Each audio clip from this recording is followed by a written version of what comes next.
మనం ఇక్కడ ఒక పాయింట్ చూడాలి. 1773 రెగ్యులేటింగ్ చట్టం గురించి మనం ఎక్స్ప్లెయిన్ చేసుకున్నాం. నెక్స్ట్ 1784 ఫిట్స్ ఇండియా చట్టం గురించి కూడా మనం చూసుకున్నాం. అయితే ఇక్కడ నెక్స్ట్ నుంచి వచ్చే ప్రతి చట్టాన్ని 1793 చార్టర్ చట్టం, 1813 చార్టర్ చట్టం, 33 చార్టర్ చట్టం, 1853 చార్టర్ చట్టం. అంటే ఈ రెండు చట్టాలను మినహాయించి ఈ తర్వాత చేసిన ప్రతి చట్టాన్ని చార్టర్ చట్టాలు అంటారు. అంటే చార్టర్ అనగా మీనింగ్ ఏంటి? ఒప్పందం అని. అంటే ఈస్ట్ ఇండియా కంపెనీ భారతదేశంలో వ్యాపారం చేసుకోవడానికి బ్రిటిష్ ప్రభుత్వం ప్రతి 20 సంవత్సరాలకి ఒక చట్టాన్ని చేస్తూనే ఉంది. ఇక్కడికి ఎండ్ అయిపోతుంది. సో మొట్టమొదటి చట్టం అంటే 1773 తీసుకుంటే, చిట్టచేరి చట్టం అంటే మనం 1853 తీసుకోవాలి. ఇప్పుడు మనం నెక్స్ట్ చట్టం దేన్ని ఎక్స్ప్లెయిన్ చేసుకుందామంటే 1793 చార్టర్ యాక్ట్ని. ఇక్కడ కూడా పెద్ద పాయింట్స్ ఏం రావు, ఓన్లీ 2 పాయింట్స్ వస్తాయి.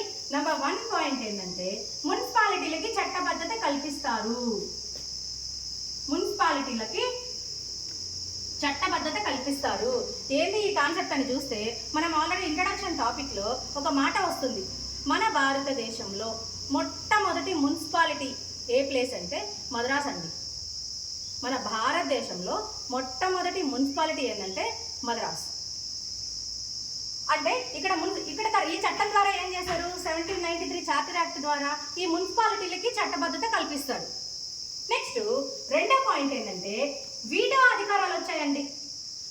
ఈ చట్టం ద్వారా వీటో అధికారాలు కల్పించారు. ఏంటి అసలు వీటో అధికారాల గురించి మనకు తెలుసు కదా, కమింగ్ లెసన్స్ లో వస్తుంది కదా. వీటో అనగా మీనింగ్ ఏంటి? తిరస్కరణ.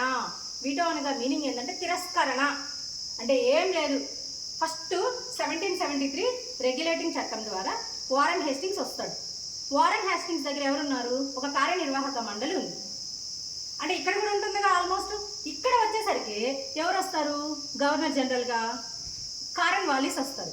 అయితే ఇక్కడ వచ్చిన పాయింట్ ఏంటంటే అంతకుముందు 1773 రెగ్యులేటింగ్ చట్టంలో కూడా అసలు గవర్నర్ జనరల్కి సుప్రీంకోర్టుకి డిఫరెన్స్ ఏంటి, ఈయన అధికారం ఏంటి ఆయన అధికారం ఏంటి అని కూడా స్పష్టంగా చెప్పరు వాళ్ళు.